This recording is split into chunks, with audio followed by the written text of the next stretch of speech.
Bienvenidos a otra emisión de Hablemos de Diabetes.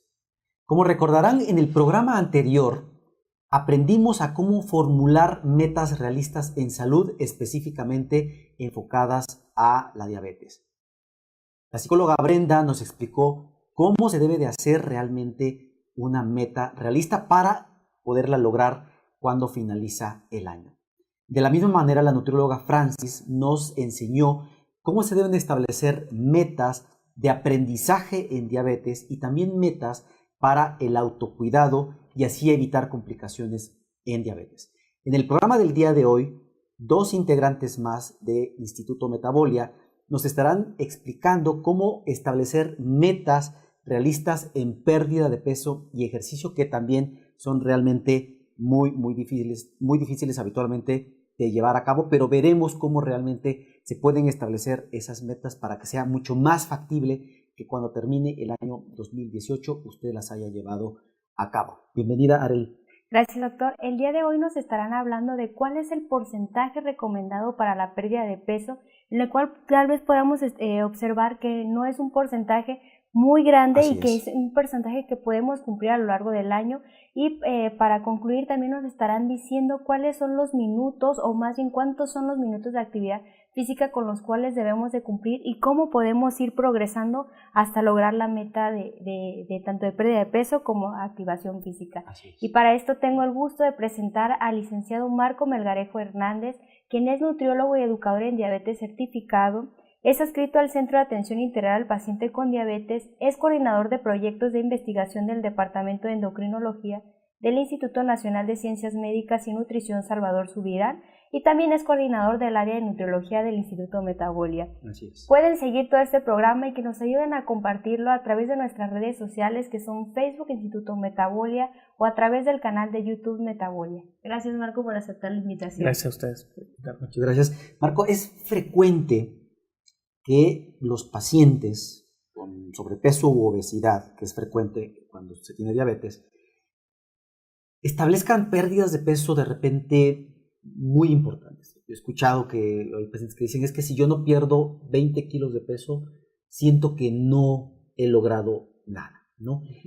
Bajo tu punto de vista y bajo la opinión de las recomendaciones internacionales, ¿cuál sería una pérdida de peso realista y a la vez exitosa en un paciente con diabetes?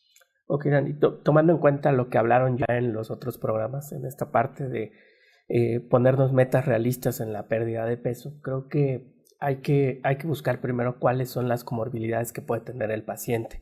O sea, las enfermedades asociadas. Sí, dependiendo de estas enfermedades asociadas que él tenga, tendremos que ponernos las metas específicas. Como bien lo mencionabas, hay lineamientos ya internacionales que determinan esto. Sin embargo, los estudios a largo plazo nos han demostrado que incluso con la pérdida inicial del 3% de peso en la mayoría de los pacientes, se ven cambios favorables, específicamente en los pacientes que tratamos, que tienen problemas con la glucosa, con los lípidos sanguíneos, con la presión arterial. Un 3% se ve un efecto en estos parámetros. Sin embargo, dependiendo qué tan alterados estén estos, será la meta en la búsqueda de la pérdida de peso. Varios estudios nos han demostrado que alcanzar el 5% de pérdida de peso durante los primeros 3 a 6 meses de tratamiento mejoran sustancialmente estos parámetros.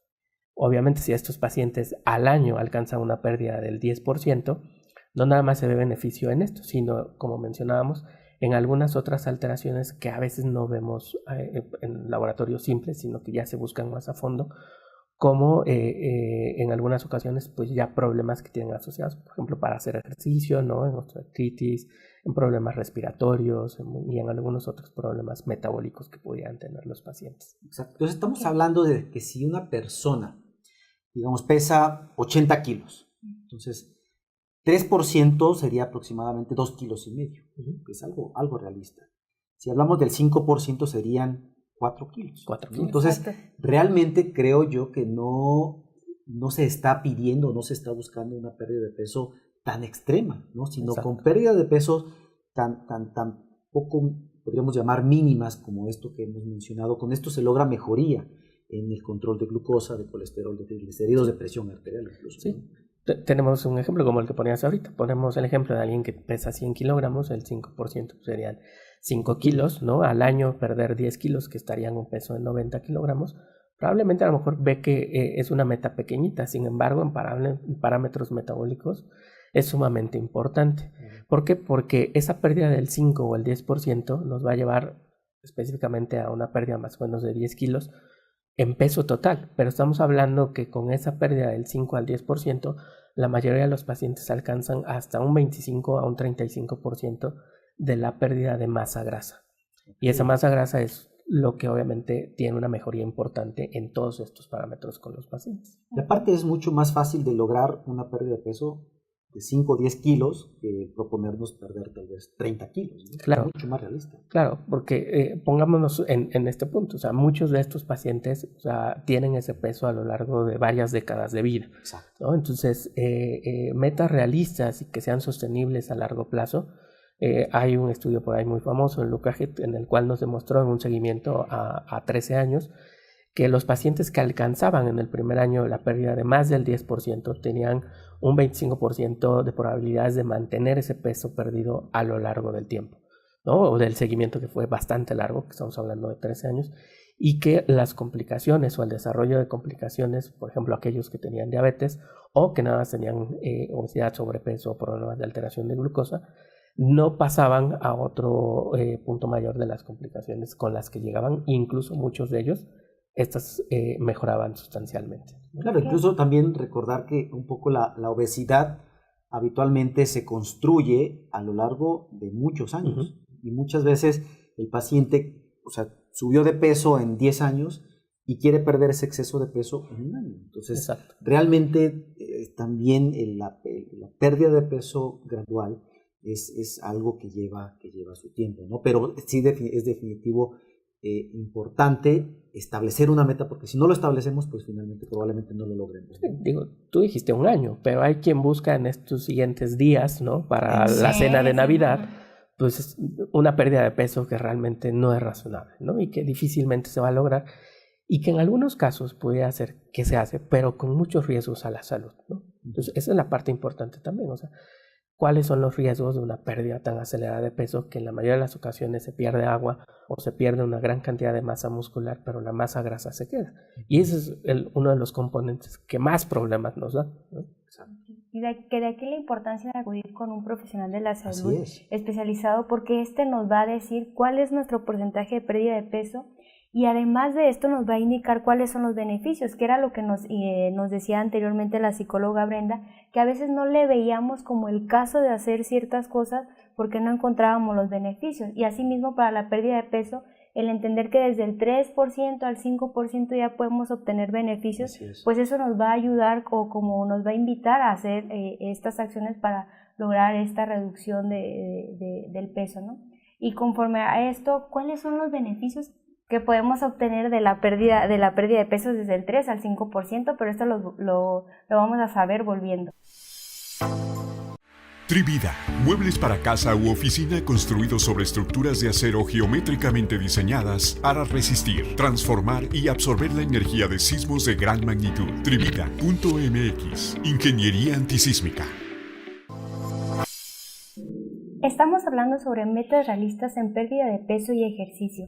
Participen a través de nuestras redes sociales, que son Facebook Instituto Metabolia, o a través del canal de YouTube Metabolia, o pueden comunicarse a los teléfonos de Metabolia a través del 7095-8302 o a través del 7095-8303. Continuando con las preguntas, Marco, anteriormente en el bloque le había hecho una pregunta y se la recuerdo. ¿Cuáles son los beneficios que se obtienen de este porcentaje de pérdida de peso para que los pacientes pues se les quede un poco más claro y pues logren esta pérdida de peso? Sí, mencionábamos en la otra que la pérdida de peso es importante, sin embargo, es fundamental saber qué es lo que estamos perdiendo, ¿no? Como les mencionaba, o sea, puede haber ciertos patrones de alimentación que nos hacen perder peso, pero en algunos de ellos, bueno, pues se utilizan ciertas sustancias o ciertos tipos de dietas en los cuales se hace una pérdida mayor de la masa muscular, o con algunas sustancias una gran pérdida de líquidos, y bueno, realmente aquí no estamos perdiendo masa grasa, que es la que nos lleva a esas comorbilidades o a estos problemas asociados al sobrepeso o la obesidad, o en aquellas personas que tienen diabetes y obesidad, ¿no? No hay una mejoría importante de los parámetros metabólicos porque lo que están perdiendo pues es algo que es funcional, ¿no? El músculo y el agua. Entonces aquí habríamos que tomar muy en cuenta que se tienen que medir otros parámetros, como no nada más el índice de masa corporal o el porcentaje de peso perdido, sino si se pudiera, ¿no? Y sería fundamental conocer el porcentaje de grasa que tenemos en el cuerpo y de masa muscular y ponernos metas realistas en base a la pérdida del porcentaje de grasa. Si no se cuenta con un tipo de básculas para conocer esto, bueno, simplemente con la circunferencia de cintura, hoy en día es un parámetro que debe de ir siempre de la mano a la hora de hacer la medición del índice de masa corporal. Una pérdida de 5 a 6 centímetros de circunferencia de cintura nos está hablando que la persona está perdiendo prácticamente una buena cantidad de grasa corporal, específicamente grasa visceral, ¿no? Y con esto una mejoría importante. Mencionábamos los parámetros, principalmente triglicéridos, la presión arterial, los niveles de glucosa en sangre, y con una pérdida mayor, tal vez ya del 10%, estamos hablando que hay otros parámetros que mejoran, como el aumento del colesterol bueno, ¿no? O HDL, una disminución también en el colesterol LDL, con cambios tal vez hasta el 5% no se ven reflejados en estos parámetros, pero superior al 10 ya lo vemos. Aquellos pacientes que alcanzan el 15 y tienen algunos otros problemas, como mencionábamos, problemas respiratorios, ¿no? Como enfermedad obstructiva pulmonar, problemas en rodilla, problemas de hígado graso, se ve una mejoría importante cuando estos alcanzan más del 15% de la pérdida de peso. Antes de eso, bueno, hay una mejoría en algunos parámetros, pero ya mejoría clínica como tal a partir del 15%.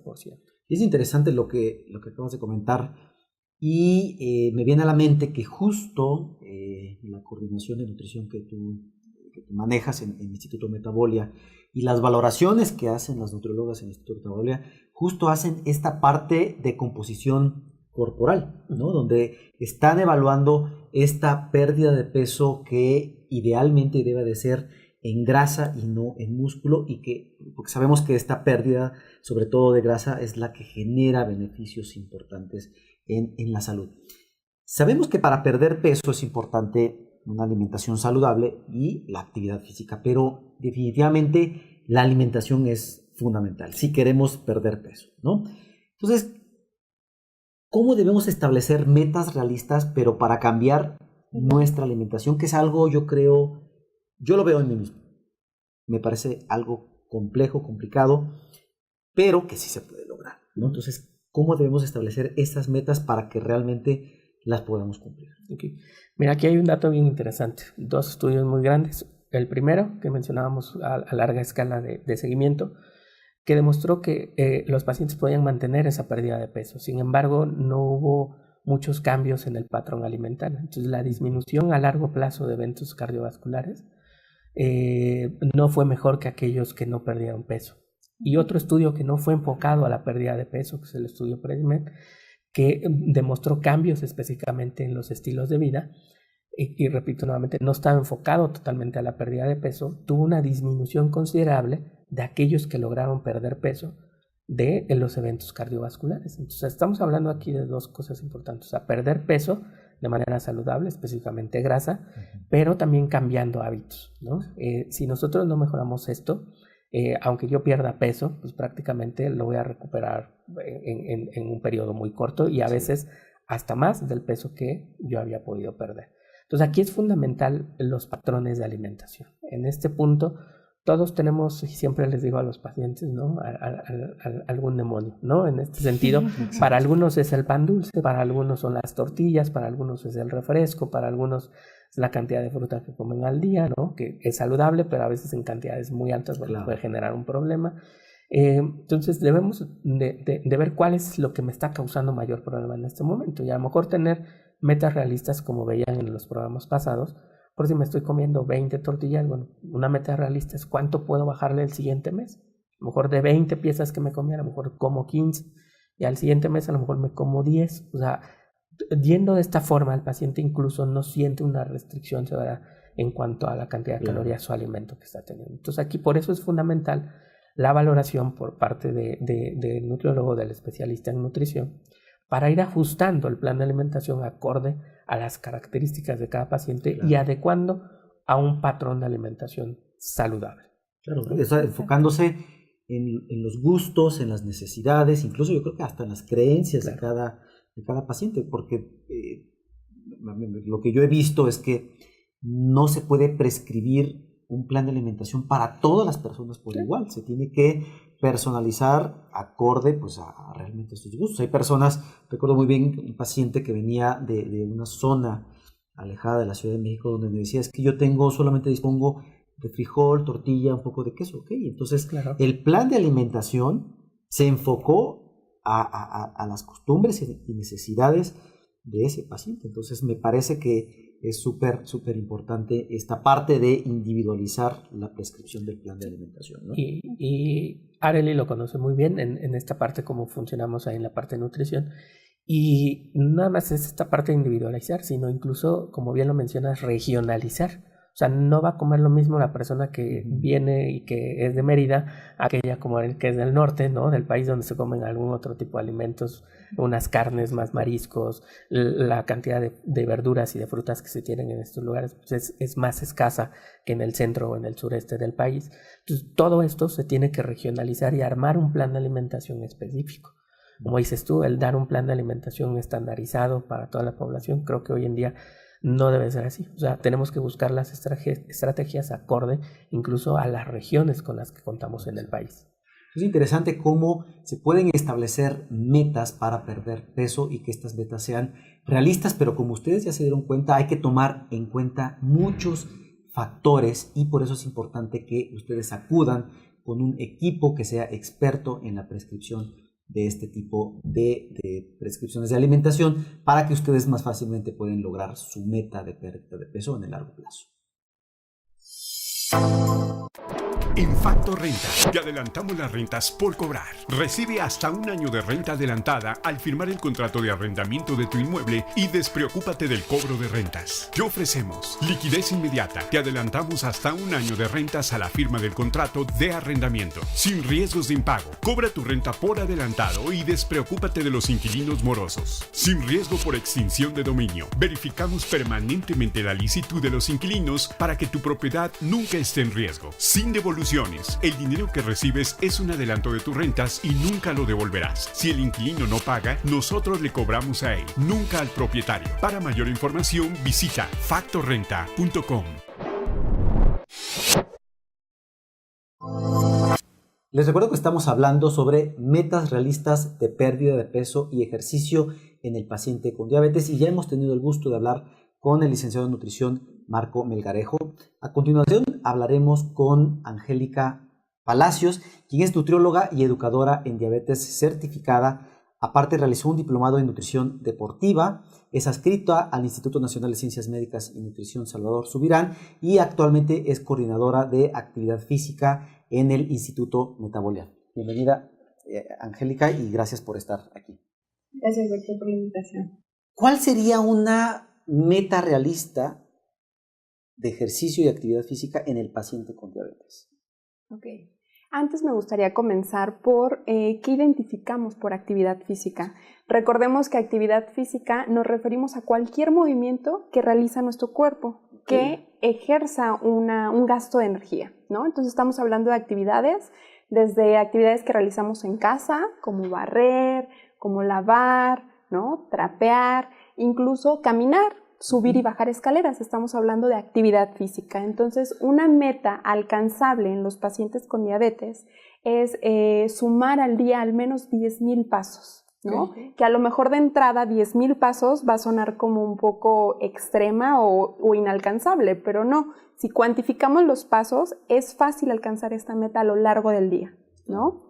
Y con respecto, por ejemplo, al ejercicio, ¿no? Que ya es una actividad estructurada dirigida hacia un objetivo, que en el caso de los pacientes con diabetes pues va dirigida para el control de la glucosa. Estamos hablando de que una meta sería realizar al menos 150 minutos de ejercicio a la semana y esto lo podemos traducir a 30 minutos 5 veces a la semana. ¿no? En donde incluso se puede fraccionar, el ejercicio se puede dosificar. Va a ir dependiendo mucho del tiempo que tenga el paciente, ¿no? De disposición para realizar el ejercicio.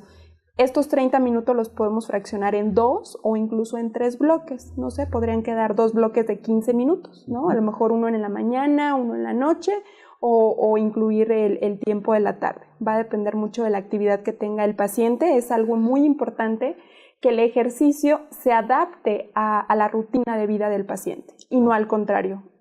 Con esto aseguramos un apego al ejercicio. Y es importante que el paciente con diabetes haga ambas cosas, es decir, tanto actividad física como ejercicio. Y lo menciono porque es frecuente que los pacientes me digan, sobre todo las amas de casa, me dicen, sí, claro, es que yo desde que me levanto hago mis actividades, barro, trapeo, subo escaleras, etcétera, ¿no? Y muchas veces consideran que con eso es suficiente durante el día, ¿no? Entonces, ¿qué recomendación darías ahí? ¿Con eso es suficiente? Tal vez no llegaron a los 10,000 pasos o aparte tienen que hacer forzosamente ejercicio. Es la combinación. Justamente lo que comentábamos, una cosa es la actividad física, es muy importante que el paciente identifique qué es actividad física y qué es ejercicio. Entonces, para obtener el resultado que queremos o el control glucémico en los pacientes, requerimos la combinación de ambos, actividad física más ejercicio. Y el ejercicio idealmente prescrito también por un experto. Exactamente, eso es algo muy, muy importante porque incluso se pueden generar algunas barreras, ¿no? Entonces sí es importante que antes de realizar cualquier ejercicio acudamos con un profesional, ¿no? Certificado en la prescripción de ejercicio, justamente porque tiene que ser individualizado, tomar en cuenta todas las necesidades del paciente, ¿no? Y que vaya siendo de manera gradual, porque si iniciamos como de manera muy abrupta, el paciente puede incluso tener como cierta negación o cierto rechazo a realizar el ejercicio. Claro, y la prescripción del ejercicio es como la prescripción de cualquier medicamento. Si yo tengo la presión elevada, pues un internista, un cardiólogo es quien debe prescribir el medicamento. Si tengo la glucosa elevada, pues también un endocrinólogo. Entonces, como ustedes vieron, también la prescripción de un plan de alimentación adecuado y del ejercicio debe de ser prescrito por gente experta en el área, ¿no? Exactamente. Ahorita decías de la parte sobre que debemos ir con un profesional de la salud porque nos va a ayudar a irlo como progresando, a hacerlo gradualmente, porque si bien sabemos, hay pacientes que no realizan ni actividad física ni tampoco ejercicio, ¿no? Entonces decía, hacer 10,000 pasos igual y no es mucho, pero habrá para personas que hacer 10,000 pasos, incluso hasta 5,000, puede ser bastante, ¿no? Entonces, ¿cómo le puede hacer el paciente para que pueda alcanzar esta meta de los 10,000 pasos y de los 150 minutos de ejercicio por semana? ¿Cómo lo puede ir iniciando? Exactamente, Arely. Iniciar a lo mejor 10,000 pasos es mucho. Vamos a iniciar gradualmente, primero fijando o teniendo algo basal, ¿no? En el caso del paciente, ¿cuántos pasos está realizando al día, ¿no? Una manera de medir la actividad física podría ser, incluso ya existen algunas apps para descargar gratuitamente en el celular, hay algunos otros celulares que ya vienen incluida la app.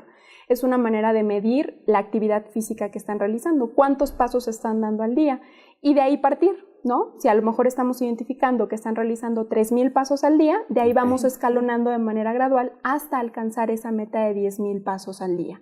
Esa sería una manera de iniciar actividad física, ¿no? Otra sería incluso identificar cuántas horas pasamos al día sin realizar actividad física, ¿no? Sin movernos, por ejemplo, frente a la computadora.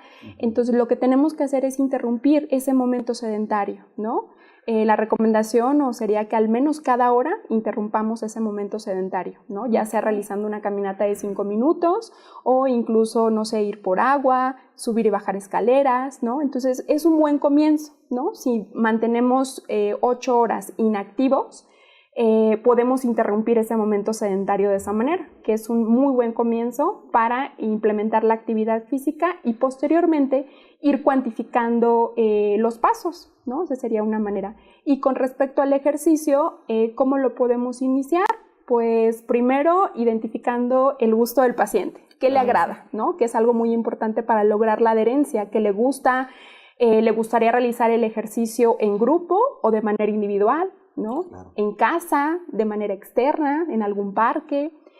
Son aspectos importantes a considerar que muchas veces no se llevan a cabo, ¿no? De entrada realizamos ejercicio y tenemos en mente que forzosamente tenemos que ir a un gimnasio y en ocasiones muchos pacientes no les agrada tanto sentirse como expuestos ante un gimnasio, incluso por las mismas rutinas de ejercicio que a veces suelen ser un poco intensas y no son adaptadas para todo tipo de pacientes. Entonces desde ahí tenemos que partir, ¿no?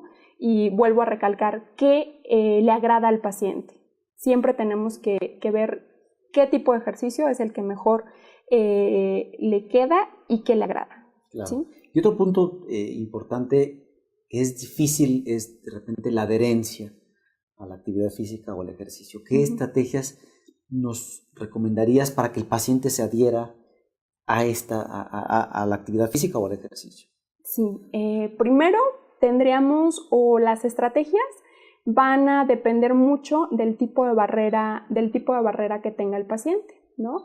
Por ejemplo, ahora en la Encuesta Nacional de Salud del 2016 se identificaron 7 barreras, ¿no? Dentro de estas 7 barreras, una de ellas es la falta de tiempo, ¿no? Que es como muy común incluso entre nosotros, no tengo tiempo de realizar ejercicio. Entonces ahí tendríamos que ver, de acuerdo al tiempo, qué estrategia brindamos. En este caso, una manera de resolverlo sería identificar cercano a nuestra casa qué tenemos, con qué contamos para realizar el ejercicio, ya sea un parque, un gimnasio o incluso en casa, qué tipo de rutinas puedo realizar en casa. Esa sería alguna estrategia en cuestión de tiempo. Tratar de caminar el mayor tiempo posible, ¿no? Por ejemplo, utilizar menos el automóvil, elegir las escaleras en lugar del elevador, son como algunas recomendaciones para esta barrera. Otra de las barreras sería, o que se identificaron, fue tener mayor preferencia por actividades sedentarias, ¿no? Por ejemplo, estar frente al televisor o frente a una computadora. Por ejemplo, si en casa contamos con alguna bicicleta estática o alguna caminadora, podemos utilizarlas, ¿no? Incluso estar viendo la televisión, estar viendo alguna película y realizando ejercicio al mismo tiempo, ¿no? Entonces es una muy buena estrategia que podría funcionar en los pacientes y tener un impacto en su control glucémico del paciente. Perfecto, pues en este bloque hemos aprendido a cómo podemos establecer metas realistas para ejercicio y actividad física y sobre todo cómo lograr adherirnos a estos cambios que habitualmente suelen ser importantes en el paciente con diabetes. Búnkers para casas, departamentos u oficinas, construidos con estructuras de acero geométricamente diseñadas para resistir en forma de cubo sismos de gran magnitud. Trivida.mx, Ingeniería Antisísmica. El día de hoy hemos hablado sobre las metas realistas en pérdida de peso y ejercicio. Les agradezco, Angélica y Marco, por estar aquí y pues me gustaría que nos dieran las conclusiones final de cada uno de sus temas, Angélica. Ok, bueno, partiendo de la actividad física, algo muy importante en el paciente con diabetes y que me gustaría que lo tomaran en cuenta es que antes de realizar el ejercicio es importante medir la glucosa. Exacto. Si tienen cifras menores de 80, es importante que suspendan el ejercicio y corrijan, ¿no? Y que ingieran 15 gramos de algún carbohidrato, que podría ser alguna barra, alguna fruta, justamente para poder realizar su ejercicio, ¿no? Sin exponerse. Y también de igual manera, si tienen cifras mayores a 250 miligramos por decilitro de glucosa, es importante evitar el ejercicio, ¿no? Ante todo, primero está la seguridad del paciente y primero asegurarnos de los niveles de glucosa para poder realizar el ejercicio y recomendable, como les comentaba, movernos, ¿no? Durante el día, interrumpir ese momento sedentario e incluir ejercicio aeróbico de intensidad moderada, ¿no? Al menos 150 minutos a la semana. Y de actividad física por lo menos 10,000 pasos al día y como ya vimos esto pues te tiene que hacer de una forma gradual porque esto es frecuente que de hecho lo vemos muy frecuente ahorita lo vamos a ver en enero, ¿no? Donde todo el mundo va y se inscribe a un gimnasio y quiere correr 2 horas. 1 hora, exacto, y al día siguiente no se puede mover, no porque tiene dolores musculares, entonces pues creen que el ejercicio es malo porque genera dolor, etcétera, etcétera. El problema es que no tuvieron una asesoría de cómo iniciar el ejercicio y es justo esto la importancia de que alguien experto, alguien profesional, nos prescriba el ejercicio. Muy bien, Marco, ¿y cuáles serían tus conclusiones sobre las metas realistas de pérdida de peso en el paciente con diabetes? Como mencionamos en el bloque anterior, Daniel, creo que es fundamental que conozcamos cuál es el porcentaje de grasa que tiene el paciente, ¿no? Y acorde a esto, pues ajustar el porcentaje de pérdida de peso. Que comentábamos del 3 al 5% dentro de los primeros 3 a 6 meses de tratamiento, y si es posible alcanzar del 10 al 15% en el seguimiento a un año. Esto va a tener una mejoría importante en varios de los parámetros metabólicos de los pacientes, e incluso en algunas otras situaciones de vida, como mencionábamos, en osteoartritis y algunas otras enfermedades que pudieran mejorar también cosas del estilo de vida, como poder realizar ejercicio. Exacto, pues les agradezco a ambos su tiempo y bueno, su experiencia, y los esperamos el próximo programa, donde tendremos un programa especial sobre la prevención de la diabetes en México. Contaremos con la presencia del doctor Carlos Alberto Aguilar Salinas, quien nos dará este tema. Muchas gracias.